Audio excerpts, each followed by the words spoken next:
Ji, good morning students. I am Bhavanish and today we are discussing chapter 3rd 3.5 question number 4th part 3rd. इसमें क्या है कि Yash score 40 marks in a test and getting 3 marks for each right answer के लिए और losing 1 marks for each wrong answer के लिए। अगर वो जो है उसके कोई भी सही क्वेश्चन निकलता है तो उसको 3 मार्क्स मिलते हैं और अगर उसका कोई गलत क्वेश्चन निकलता है तो उसका 1 नंबर कट जाता है। सिमिलरली तो इसी तरह से वो जो है अगर ऐसा कुछ हो तो उसके 40 मार्क्स आएंगे किसी टेस्ट में, और उसी टेस्ट में अगर मार्किंग को थोड़ा चेंज कर दिया जाए, अगर 4 मार्क्स सही क्वेश्चन को दिए जाए और 2 मार्क्स गलत क्वेश्चन के काट लिए जाए तो जो है उनके जो टोटल मार्क्स आएंगे वो 40 से हटकर 50 हो जाते हैं। ठीक है, तो आपको क्वेश्चंस बताने हैं कि टेस्ट में कितने क्वेश्चन है। तो यहाँ पर आया लेट द राइट आंसर अगर हमने x मान लिया और लेट द रॉन्ग आंसर अगर हमने y मान लिया तो अकॉर्डिंग टू क्वेश्चन 3 मार्क्स जो है उसी राइट आंसर के मिलते हैं और उसमें से 1 नंबर जो है गलत क्वेश्चन का कट जाता है तो इक्वल टू 40 उसका रिजल्ट आता है।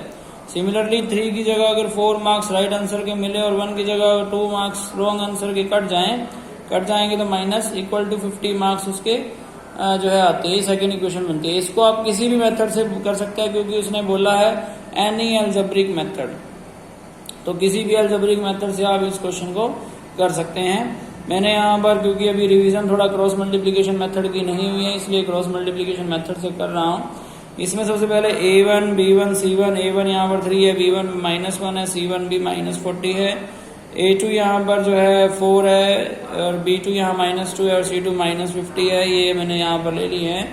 उसके बाद जैसा कि आपको फॉर्मूला पता ही है कि x बाय में क्या फॉर्मूला है कि x बाय में b1 c2 है माइनस जो है c1 और b2 है। ठीक है, इसी तरह से y के बारे में क्या फॉर्मूला है, y के बारे में फॉर्मूला है c1 a2 minus a1 c2 है।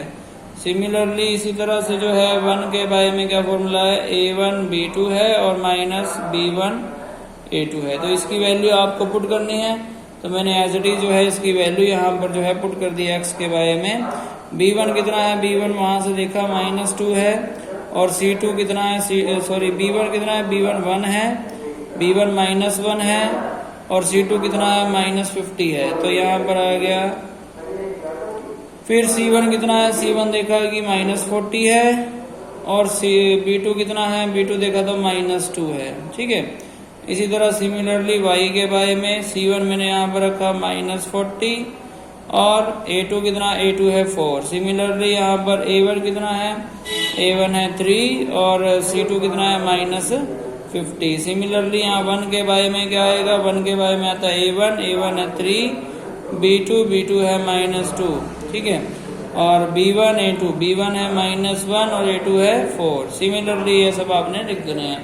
अगर आप किसी और मेथड से भी करना चाहें तो मैं दोबारा से रिपीट कर रहा हूँ कि आप कर सकते हैं, गलत नहीं होगा।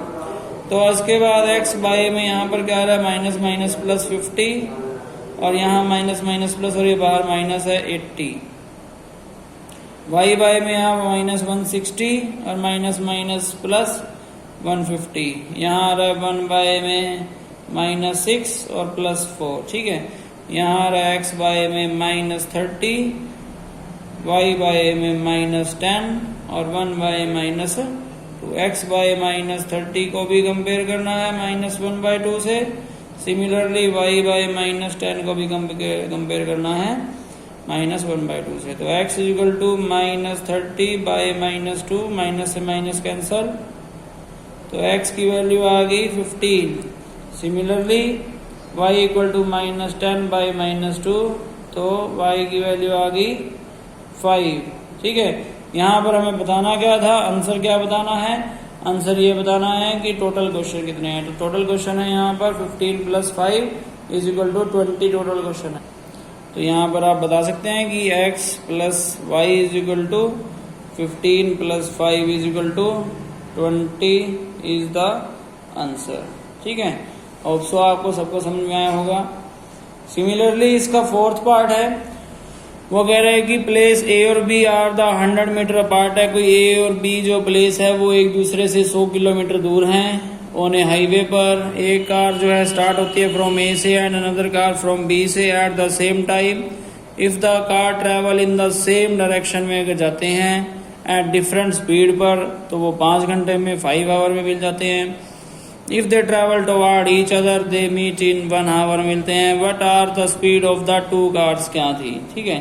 तो दोनों कारों की स्पीड क्या बनेगी तो वो हमें बतानी है, ठीक है जी।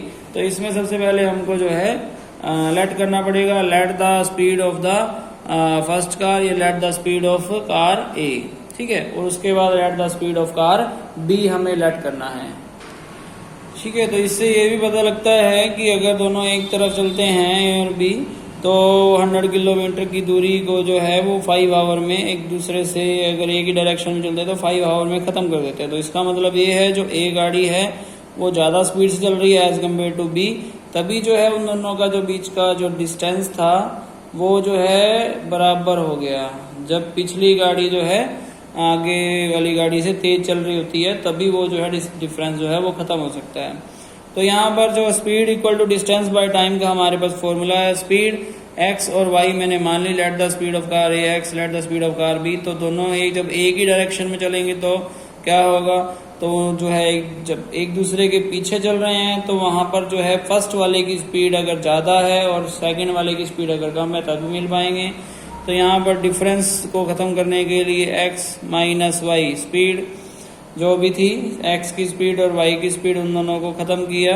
डिफरेंस 100 का था डिस्टेंस, ठीक है। टाइम कितने आवर में, 5 आवर में, तो 5 2 10। तो x minus Y is equal to 20। First equation निकल कर आई है। सेकंड इक्वेशन इसी तरह से जब दोनों ने जो भी डिस्टेंस था उसको आपस में इकट्ठे जो है वो किया है तो मिलकर जब काम करते हैं तो स्पीड इक्वल टू डिस्टेंस वही 100 किलोमीटर बाय में टाइम कितनी देर में किया तो यहाँ पर 1 आवर में। तो x plus Y is equal to 100। Second equation बहुत ही आसान इक्वेशन और बहुत ही इजी क्वेश्चन है इसके बाद, ठीक है। किसी भी मेथड से आप इसको सॉल्व कर सकते हैं। इनको मैं सॉल्व नहीं करूंगा, आपको मैंने तीनों मेथड जो है सिखा दिए हैं, elimination, substitution, cross multiplication, any algebraic method से जो आपको इजी लगता है आप उससे कर सकते हैं। रिवीजन करने के लिए क्रॉस मल्टीप्लिकेशन मेथड या किसी और की कोई रिवीजन अगर रह रही है तो वो भी आप कर सकते हैं, ठीक है। इसके बाद फिफ्थ पार्ट है वो मैं स्टार्ट कर रहा हूँ। फिफ्थ पार्ट में क्या है, the area of A rectangular, किसी रेक्टेंगुलर प्लॉट का एरिया जो है वो घट जाता है 9 स्क्वायर यूनिट। कब, अगर उसकी लेंथ को घटा दिया जाए, ठीक है, अगर उसकी लेंथ को रिड्यूस कर दिया जाए, घटा दिया जाए 5 स्क्वायर यूनिट और ब्रेड्थ को बढ़ा दिया जाए 3 स्क्वायर यूनिट, 3 यूनिट। तो इफ द, तो ये सब होता है तो 9 यूनिट जो है उसका पूरा एरिया घटता है। इफ वो इंक्रीज, अगर हम लेंथ बढ़ाते हैं 3 यूनिट और ब्रेड्थ भी 2 यूनिट बढ़ा देते हैं तो एरिया 67 यूनिट बढ़ जाता है, 67, ठीक है। तो सबसे पहले क्या करना पड़ेगा, let the length of the rectangle and the let the breadth of the rectangle. तो सबसे पहले मैंने कर दिया लेट द लेंथ, ठीक है, ऑफ रेक्टेंगल की जो है, अगर लेंथ को मैं x मान लूं और x यूनिट मान लूं और लेट द ब्रेड्थ की अगर मैं ब्रेड्थ को अगर जो है मैं ऑफ रेक्टेंगल को अगर मैं y मान लूं, y यूनिट, तो अकॉर्डिंग टू क्वेश्चन क्या बोल रहा है वो ये कह रहा है कि अगर मैं लेंथ को घटाऊं 5 यूनिट और ब्रेड्थ को मैं बढ़ाऊं 3 यूनिट और एरिया लेंथ इनटू ब्रेड्थ होता है, एरिया लेंथ इनटू ब्रेड्थ, जो पहले वाली लेंथ और ब्रेड्थ थी उसका जो एरिया था उसमें से 9 यूनिट जो है एरिया घट जाता है, ठीक है। होप सो आपको सबको समझ में आ रहा होगा। तो यहाँ से x की मल्टीप्लाई y से तो x y, x की मल्टीप्लाई 3 से तो 3x minus 5y minus 15 is equal to X Y minus 9।